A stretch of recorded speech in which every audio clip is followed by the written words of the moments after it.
Assalamu alaikum. Welcome to the third online lecture of Statistics and Probability Theory.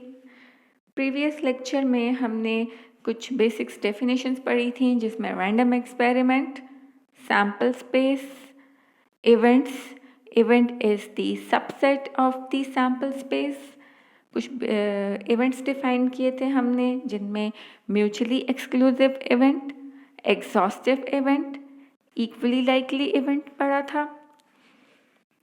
इसके अलावा हमने addition law of probability पढ़ा था. Addition law of probability आपके पास दो केसेस के लिए डिफाइंड हुआ था. When the events are mutually exclusive and when the events are non mutually exclusive. Mutually exclusive का मतलब ये होता है कि अगर लेट सपोज आपके पास एक रैंडम एक्सपेरिमेंट है with a sample space S और उस पे दो इवेंट्स डिफाइन किए गए हैं, let's say A and B. तो अब ये दो events A and B mutually exclusive उस सूरत में होंगे जब ये दोनों के दोनों डिसजॉइंट सेट्स होंगे, यानी कि आप अगर इनका इंटरसेक्शन लें तो आपके पास एम्प्टी सेट आए. अगर आप इसका इंटरसेक्शन दें और ये एम्प्टी सेट ना आए तो इट्स मीन कि ये नॉन म्यूचुअली एक्सक्लूसिव इवेंट है. एडिशन लॉ ऑफ प्रोबेबिलिटी आपके लिए डिफाइंड हो रहा था कि if A and B are any two events defined on a sample space, then probability that A occur or B occur or both occur will be equal to probability A union B, which will be equal to probability of A plus probability of B minus probability of A intersection B, where A and B are non-mutually exclusive event. अगर A and B दोनों mutually exclusive events होंगे, then probability of A union B will be equal to probability of A plus probability of B. जब आपके पास दोनों events non mutually exclusive होंगे तो आपके पास जो एडिशन लॉ है बेसिकली वो आपके पास दोनों इवेंट्स की प्रोबेबिलिटीज़ को ऐड कर रहा है. आप यूनियन ले रहे हैं, like probability of A union B will be equal to probability of A plus probability of B. अब अगर ये दोनों इवेंट्स नॉन म्यूचुअली एक्सक्लूसिव हैं, इसका मतलब है कि इन दोनों में कुछ ना कुछ कॉमन मौजूद है. तो फिर जब आप probability of A plus probability of B करेंगे तो वो जो कॉमन चीज़ है वो एक दफ़ा A इवेंट के साथ ऐड हो जाएगी और दूसरी दफ़ा B इवेंट के साथ ऐड हो जाएगी. तो इसलिए इसको कंपनसेट करने के लिए probability of A plus probability of B minus probability of A intersection B किया जाता है. लेकिन अगर आपके पास दोनों के दोनों events probability of A union B और A और B जो हैं वो दोनों म्यूचुअली एक्सक्लूसिव हैं, इसका मतलब है कि A एंड B दोनों डिसजॉइंट सेट्स हैं. अगर ये दोनों डिसजॉइंट सेट्स हैं तो इसका मतलब ये है कि दोनों में कुछ भी कॉमन नहीं है. तो फिर आपका एडिशन लॉ ऑफ प्रोबेबिलिटी रह जाता है. Probability A union B is equal to probability of A plus probability of B. Usually इसके क्वेश्चंस में और की स्टेटमेंट यूज होती है. आज के लेक्चर में जो हमने टॉपिक्स कवर करने वो हैं joint and marginal probabilities, conditional probability, independent and dependent events. Joint probability, जैसा कि वर्ड जॉइंट से ये बात जाहिर है कि अब आपके पास एक से ज़्यादा चीज़ें इन्वॉल्व हैं और आपने उन सब की इकट्ठी प्रोबेबिलिटी फाइंड आउट करनी है. इससे लास्ट लेक्चर में आपने ये पढ़ा था कि अगर आपके पास कोई भी एक इवेंट किसी सैम्पल स्पेस के ऊपर डिफाइंड है, लाइक अगर आप कॉइन टॉस करते हैं तो आपके पास सैम्पल स्पेस बनती है कि हेड आएगा एंड टेल आएगा. आपके सैम्पल स्पेस में दो पॉसिबल आउटकम्स होंगे, हेड या tail. Let A be the event that head will occur, तो इसकी प्रोबेबिलिटी आप कैसे फाइंड आउट कर रहे थे? Number of favourable outcomes divided by total number of outcomes, यानी कि आपके पास आपकी सैम्पल स्पेस में आपके इवेंट को जो फेवर करते हुए आउटकम्स हैं उसको टोटल नंबर ऑफ आउटकम्स से आप डिवाइड कर देते थे। आपके पास अगर एक दफ़ा कॉइन टॉस हो रहा है तो आपकी आउटकम से जो हैं वो हेड एंड टेल हैं, और आपका इवेंट है कि आपके पास हेड अकर कर रहा है, तो सिर्फ एक ऐसा आउटकम है जो आपके इवेंट को फेवर कर रहा है। It will be equal to 1/2. So by definition, probability of an event will be equal to number of favorable outcomes divided by total number of outcomes, which in the case of tossing a single coin will be equal to 1/2.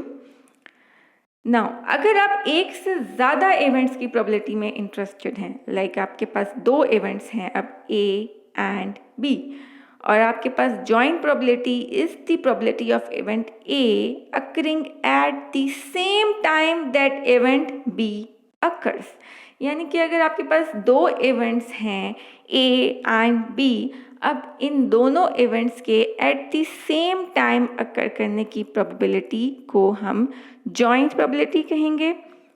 इसको find out कैसे करेंगे? Probability A and B, आप यहाँ पे intersection भी use कर सकते हैं।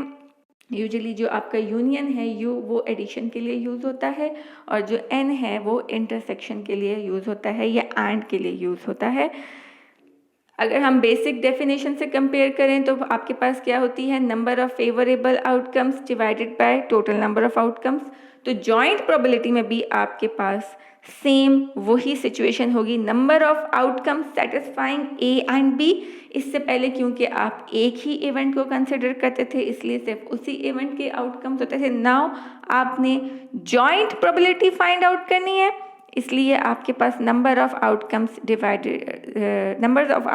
Satisfying A and B divided by total number of elementary outcomes, यानी कि टोटल नंबर ऑफ आउटकम्स होता है आपके पास। Let me explain this through the help of an example. Consider the data of adults in a small town who have completed the requirements for a college degree. We shall categorize them according to gender and employment status. Data is given below. Male employed है आपके पास 460, mail unemployed है आपके पास 40, तो ये total आपके पास 500 mails हैं। Similarly female employed हैं आपके पास 140 एंड फीमेल अनएम्प्लॉयड हैं आपके पास 260, तो टोटल आपके पास 400 फीमेल्स हैं। इसी तरह से अगर आपने ये देखना है कि टोटल एम्प्लॉयड कितने हैं, तो मेल एम्प्लॉयड हैं आपके पास 460, फीमेल एम्प्लॉयड हैं 140। टोटल आपके पास ये 900 इंडिविजुअल्स का डेटा है, जिसमें आपके पास 500 मेल हैं एंड 400 फीमेल हैं। Find the joint probability of male and unemployed. आपने फाइंड आउट करना है कि आपका एक इवेंट क्या है कि आपके पास जो आउटकम है या जो पर्सन सेलेक्ट हो रहा है वो मेल है एंड वो अनएम्प्लॉयड भी है। So let us define it as an event. Let M represent male. इससे पहले अभी तक हम A एंड B यूज़ कर रहे थे। इवेंट आप जब भी डिफाइन करें आप capital letters A, B, C, D use कर सकते हैं। यहाँ पर मेल के लिए M यूज़ हुआ है। U represent unemployed, then joint probability of male and unemployed will be equal to probability M and U, यानी कि आप एक ऐसा इवेंट फाइंड आउट करने जा रहे हैं, ऐसे इवेंट की प्रोबेबिलिटी फाइंड आउट करने जा रहे हैं जिसमें ये दोनों कैरेक्टरिस्टिक्स लाए करती हैं, वो मेल भी है एंड अनएम्प्लॉयड भी है।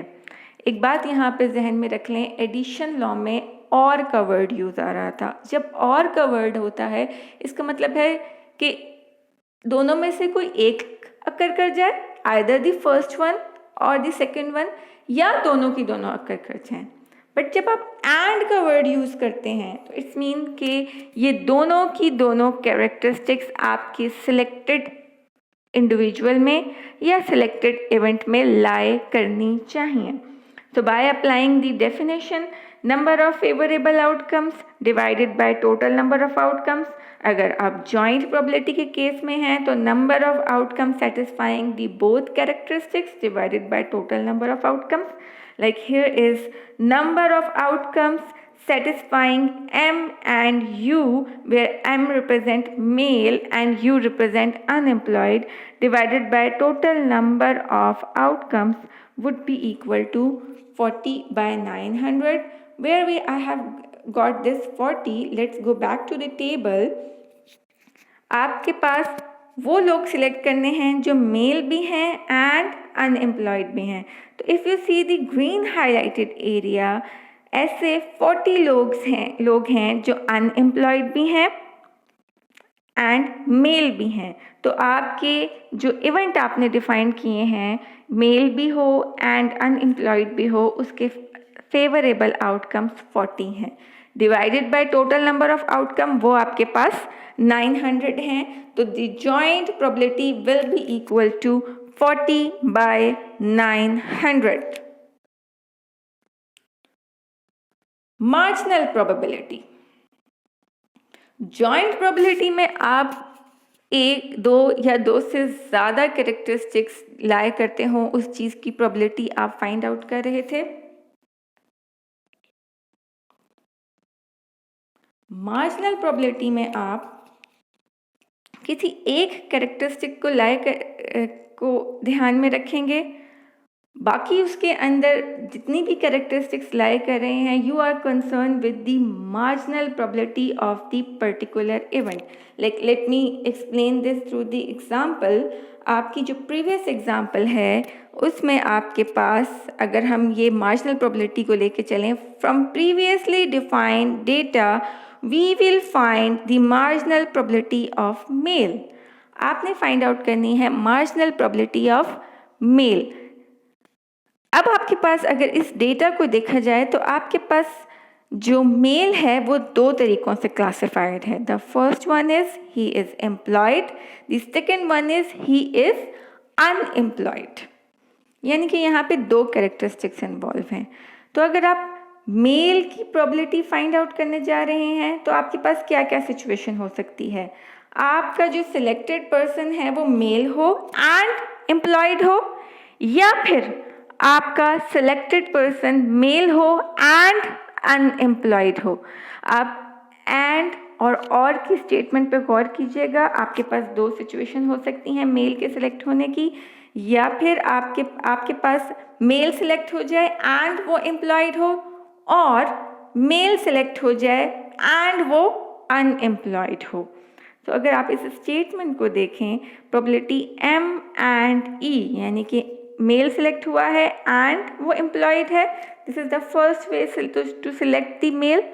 और सेकंड वे क्या है, मेल सिलेक्ट हुआ है एंड वो अनएम्प्लॉयड है। आपके पास दो पॉसिबल सिचुएशंस हैं, this one could be happened or other one could be happened. तो वेयर द और कम, हम एडिशन वाली सिचुएशन पे चले जाते हैं, and where the end comes हम इंटरसेक्शन वाली सिचुएशन में चले जाते हैं, यानी कि दोनों में वो कैरेक्टरिस्टिक्स मौजूद होनी चाहिए। तो it will be equal to probability M and E plus probability M and U। Male हो एंड एम्प्लॉयड हो, there are 460 individuals who are male and employed, and male हो एंड अनएम्प्लॉयड हो, there are 40 individuals who are unemployed, then they would be equal to 460 by 900 by applying the definition of probability, number of favorable outcomes divided by total number of outcomes, plus 40 by 900, it would be equal to 500 by 900, the marginal probability of the male. Now, if you pay attention on the figure, you will see that there are gender, male and female, and they are performing three activities. Activity 1, activity 2, activity 3. If you let it concentrate on it, the cell number 1 is indicating 34 values. It means there are 34 male who are performing activity 1. If you see in the second cell, it is indicating that there are 12 male who are performing activity 2. If you concentrate on the cell 3, there are 5 male who are performing activity 3. तो ये जो values cell के अंदर हैं ये joint values हैं, यानी कि 34 ऐसे मेल हैं जो एक्टिविटी 1 परफॉर्म कर रहे हैं. इसमें दो कैरेक्टरिस्टिक लाई कर रही हैं, वो मेल भी हैं एंड वो एक्टिविटी 1 भी परफॉर्म कर रहे हैं. Similarly, 45 अगर आप देखें, 45 is indicating that there are 45 females who are performing activity 1. This is joint value that they have two characteristics. They are female plus they are performing activity 1. These are called joint values. अगर आपने marginal values find out करनी हो, ये जो yellow में highlighted है ये आपको क्या बता रहा है? अगर आप पहली रो देखें 51, it is indicating that there are total 51 male and the 51 male are performing activity 1, 2 and 3. We are not highlighting the what type of activity they are performing. We are just counting the total males which are 51 and it's the marginal value for the male. Similarly, if you go to the column 1 indicating 79, it means there are 79 persons who are performing activity 1. Either they are female or male. We are interested that how many persons are performing activity 1. These are called marginal values. There are total 113 individuals who are performing the activities